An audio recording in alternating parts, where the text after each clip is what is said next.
Class 10 social সায়েন্সৰ ভূগোল দ্বিতীয় number chapter পৰিৱেশ আৰু পৰিৱেশৰ সমস্যা। ইয়াতে 1 নম্বৰ কোৱেশ্চন আছে গোলকীয়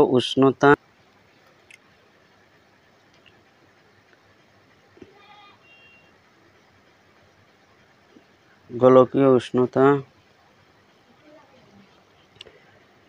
বৃদ্ধিত আটাইতকৈ বেছি অৰিহণা যোগোৱা গেছটো হ'ল কাৰ্বন ডাই অক্সাইড। আচ্ছা, এচিড বৰষুণ সাধাৰণতে সৃষ্টি হয় মেৰু অঞ্চলত, অৰণ্য অঞ্চলত, ঔদ্যোগিক অঞ্চলত, ঘাঁহনি অঞ্চলত। ঔদ্যোগিক অঞ্চলত সেউজগৃহ গেছবোৰৰ ভিতৰত তলৰ কোনবিধ গেছ গোলকীয় উত্তাপ বৃদ্ধিৰ বাবে দায়ী? কাৰ্বন ডাই অক্সাইড। বায়ুমণ্ডলত কাৰ্বন ডাই অক্সাইডৰ পৰিমাণ কিমান? 0.035। এইটো হ'ব, ইয়াতে ভুল আছে, 0.35 নহয় 0.035। এইটো উত্তৰ ভুল দি আছে, এইটো লিখিবা। তলৰ গেছবোৰৰ ভিতৰত কোনটো গোলকীয় উত্তাপ বৃদ্ধিৰ বাবে দায়ী নহয়? মিথেন। ভূমিস্খলন মানে কি? বতাহ, বৰষুণ, উত্তাপৰ তাৰতম্য, ভূমিকম্প আদি কাৰকে গাঁথনি শিথিল কৰা ঢালযুক্ত ঠাইৰ মাটি তললৈ খহি অহাকে ভূমিস্খলন বোলে। যেনে ওখ ঠাইৰ পৰা ঢালযুক্ত মানে পাহাৰীয়া ঠাই, পাহাৰীয়া একদম ওপৰৰ পৰা তল ফালে যেনে ঢাল নিচিনা, চিৰি নিচিনা, সেই ওপৰৰ পৰা তল ফালে ঘঁহি অহাকেই ভূমিস্খলন বোলা হয়। মৰুকৰণ কি? মৰুকৰণৰ দুটা কাৰণ লিখা। মৰুকৰণ হৈছে এনে এটা প্ৰক্ৰিয়া যিয়ে ক্ৰান্তীয় অঞ্চলৰ উৎপাদনক্ষম ভূমিক মৰুভূমিত পৰিণত কৰে। মৰুকৰণ শব্দটোৱে প্ৰকৃততে মৰুভূমিৰ কাষৰীয়া এলেকাবোৰলৈ মৰুভূমিৰ সম্প্ৰসাৰণ ঘটাকে বুজায়। মৰুকৰণৰ কাৰণে মানুহৰ কাৰ্যকলাপকে বেছিকৈ জগৰীয়া কৰিছে।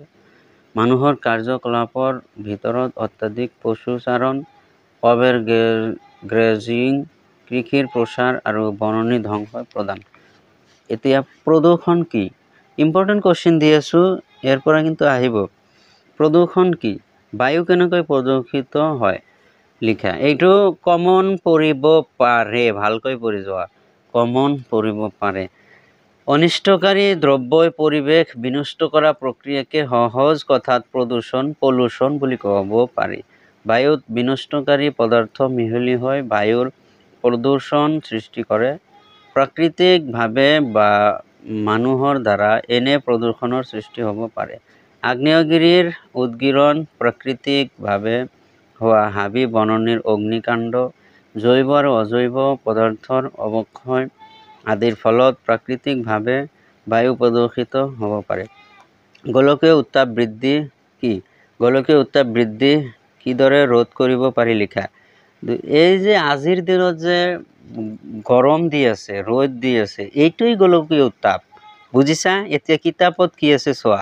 এই কোৱেশ্চনটা ইম্পৰ্টেণ্ট বহুত। পৃথিৱীৰ উপৰিভাগত বায়ুমণ্ডলৰ পৰিৱৰ্তন প্ৰাকৃতিক কাৰণতেই ঘটিছিল যদিও সম্প্ৰতি বায়ুমণ্ডলৰ লগতে ভূপৃষ্ঠত মানুহৰ ক্ৰিয়াকলাপৰ বাবেই উত্তাপ বৃদ্ধি পাবলৈ ধৰিছে। কাৰ্বন ডাই অক্সাইড গেছৰ পৰিমাণ বৃদ্ধি পাইছে। ইয়াকে গোলকীয় উত্তাপ বৃদ্ধি বুলি কোৱা হৈছে। গোলকীয় উত্তাপ ৰোধ কৰিবলৈ হ'লে গছ-গছনি ধ্বংস নকৰি ৰোপণ কৰিব লাগিব। শিল্প উদ্যোগৰ প্ৰসাৰ, নগৰীকৰণ, যান-বাহনৰ বৰ্ধিত ব্যৱহাৰ কমাব লাগিব। আণৱিক বিস্ফোৰণ কমাব লাগিব। পৰিৱেশৰ পৰিৱৰ্তনৰ 3টা প্ৰধান কাৰণ উল্লেখ কৰা।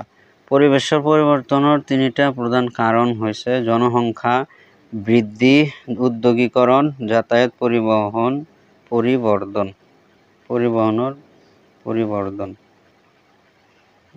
পৃথিৱীৰ পৰিৱেশৰ প্ৰধান মণ্ডল 4টাৰ মাজৰ সমন্বয়ৰ বিষয়ে চমুকৈ আলোচনা কৰা।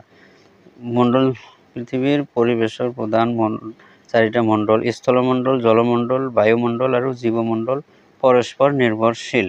এটা নহ'লে আনটো নহয়, সেই বিষয়ে ইয়াতে দি আছে। ইহঁতৰ মাজত চলি থকা আন্তঃক্ৰিয়াই পৃথিৱীৰ পৰিৱেশ গঢ়ি তুলিছে। মণ্ডল কেইটাৰ অন্তৰ্গত অগণন উপাদানে পাৰস্পৰিক ক্ৰিয়াৰ এক জটিল জালিৰ যোগেদি পৃথিৱীৰ বৰ্তমানৰ পৰিৱেশ নিৰূপণ কৰিছে। এই পৰিৱেশ পৰিৱৰ্তনশীল স্থলমণ্ডলৰ গুণাগুণ আৰু পৰিৱৰ্তন পৃথিৱীৰ পৰিৱেশ তন্ত্ৰৰ অন্য তিনিটা মণ্ডলৰ ওপৰত নিৰ্ভৰশীল। স্থলমণ্ডলৰ স্থিতি আৰু পৰিৱৰ্তন স্থলমণ্ডল, বায়ুমণ্ডল আৰু জীৱমণ্ডলৰ ওপৰত নিৰ্ভৰশীল। এইখিনি লিখিবা। তিনিটা মণ্ডলৰ ওপৰত নিৰ্ভৰ কৰি জীৱ চলি থাকে। তাৰমানে জীৱ জন্তু চলাৰ কাৰণে তিনিটা মণ্ডলেই দৰকাৰ। পিছত কমেণ্ট কৰিবা যদি তিনিটা মণ্ডলৰ বিষয়ে আৰু ভালকৈ ভিডিঅ' চোৱা।